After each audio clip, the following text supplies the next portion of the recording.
Hi, my name is Mike Bachman. I'm a United Methodist pastor serving a new church start here in the city of Dallas called Union. And I've been invited by the Bayyina Institute to come in and do an interview with Imam Omar Suleiman today. We've got an audience with us to be a part of our conversation. I'm really excited to have the opportunity to ask some questions of the Imam, a lot of questions that I believe that Americans wonder about Islam. And I've had this realization over time that a lot of what I've been hearing about Islam recently are things that I've heard primarily from politicians and pundits, and not actually from Muslims themselves. And I think that we need to have opportunities for dialogue and conversation with Muslims about their own faith before we come to any sort of conclusion or beliefs as individuals, as a society, and beyond. And so I'm really eager for this conversation to have the opportunity to hear directly from a man who is well studied, is well respected, and is a leader in Islam here in Dallas area, and then also in the United States as a whole. So I'm really excited to get to spend some time with you today. Appreciate it. Thank you for coming. Absolutely. Looking forward to it.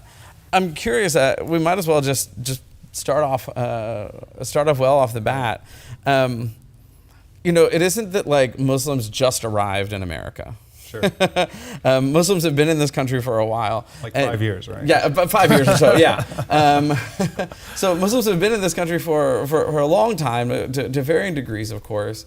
And I'm not that old in the grand scheme of things. I'm 37, but I've certainly noticed over the past several years that there's been more and more conversation around Muslims in America. There's been more anti-Muslim rhetoric in recent times than I remember from the past. And I'm curious if you have a sense of why this has developed over the past decade or maybe two. Sure. Well, Islam is actually very old. It's as old as the country is. So there were Muslims here when Christopher Columbus arrived amongst the native population that were here. Obviously, a great population of the slaves that were brought to the United States. Estimates up to 35-40% of the slaves came from Muslim countries. They were Muslim as well. The first country to actually recognize the United States was a Muslim country, was Morocco. And we find Thomas Jefferson owning a Quran, a copy of the Quran. Congressman Keith Ellison swore in on it, as well as Andre Carson. It's become sort of a thing, but we've been around for quite a while in this country. And so Islam is quite old in this country.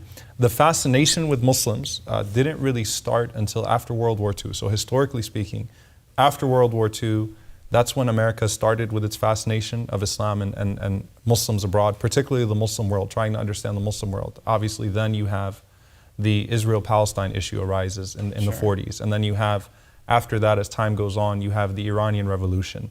You have the Gulf Wars, right? So what we see is that around the 1990s, academically speaking, suddenly you have all of these Center for Middle Eastern Studies and Islamic Studies and Arabic culture and so on and so forth, popping up on the academic level all around the country.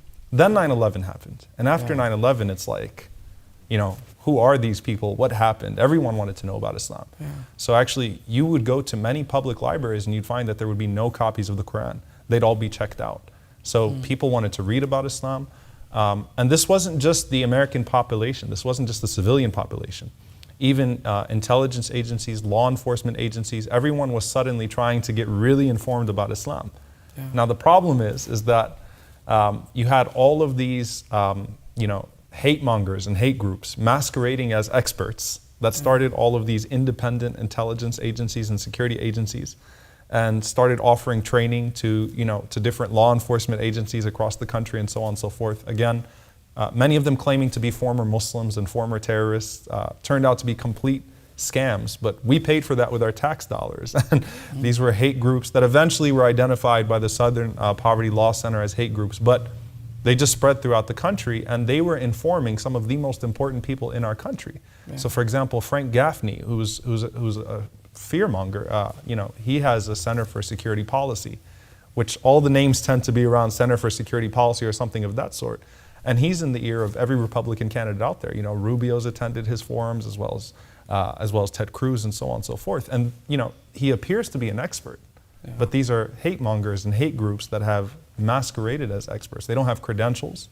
nor do they have any traction in the Muslim community. And so that's sort of a phenomenon in the West right now that we've had in the United States and even in the United Kingdom, where you have these, these so-called counterterrorism experts that have arose out of nowhere and sort of taking advantage of the fascination. And so you believe that it's largely those organizations that have led to a lot of the negative conversation and negative dialogue that we seem to see in the United States, especially in the political arena? Or are they just a contributing factor?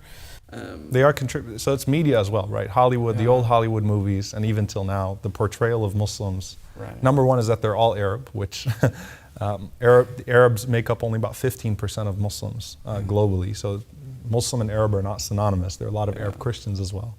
Number two, it's always backwards and people screaming Allahu Akbar, and you've got to worry about the Muslim next door. He's going to turn out to be an evil operative that works for someone overseas. So, Homeland and all these types of shows that have come out. So it's Hollywood, it's mainstream media, what's supposed to be mainstream media, also contributing as well. So it's the climate is not good because people are not hearing, as you started off, from educated experts or experts on Islam or Muslims themselves even. They're hearing from various interest groups, either directly or through these various manifestations that we've mentioned. Well, it makes sense. I mean, fear is something that sells. Yeah. We oftentimes say sex sells in Hollywood or other places, but really, especially in the political arena, fear can be a big driving motivation. And so, how is it that the average American can sift through these different voices? If there is this group that's masquerading as experts, or how do we work our way through understanding this is a good source, this isn't, because it's hard. And I think we're in American society realizing that who's speaking to us almost matters as much as what they're saying. Sure. And so how do we sift through that? Well, by approaching mainstream Muslims, going to your local mosque, reaching out to local organizations, trying to understand mainstream Muslims. There's often this question that's posed, well, why aren't Muslims out there? But it's not, the media will cover who the media wants to cover. Right. And anyone that's involved, on a local scene in whatever locality they are, will know that the Muslim community is actually quite, out up front in terms of condemning terrorism and so on and so forth. But it's more than that. It's actually going and experiencing your local mainstream Muslim population. So going to the local mosques, and it might not be the most pleasant experience because mosques are as diverse as churches are in America, if not more diverse, right? Yeah. And when you go to any church, you're going to get a different feel for each church, right? Absolutely. So, but still, reach out to the local Muslim population. And what I tell people all the time is that we love being asked about our religion. Yeah. I mean, it's actually refreshing. It's a nice departure from the typical go back home and stuff like that we usually hear at Walmart or in a parking lot of a grocery store. Right. When someone asks, stops and very nicely says, "Can I ask you a question, about your hijab, that what you're wearing, the scarf that women wear. Can I ask you something about your religion? Is it okay if I just ask you something politely?" That actually is extremely refreshing for us. So just ask a Muslim about Islam, right? It sounds simple, but it's unfortunately, the intimidation and the fear factor has gotten so much that we don't talk to each other anymore. Yeah.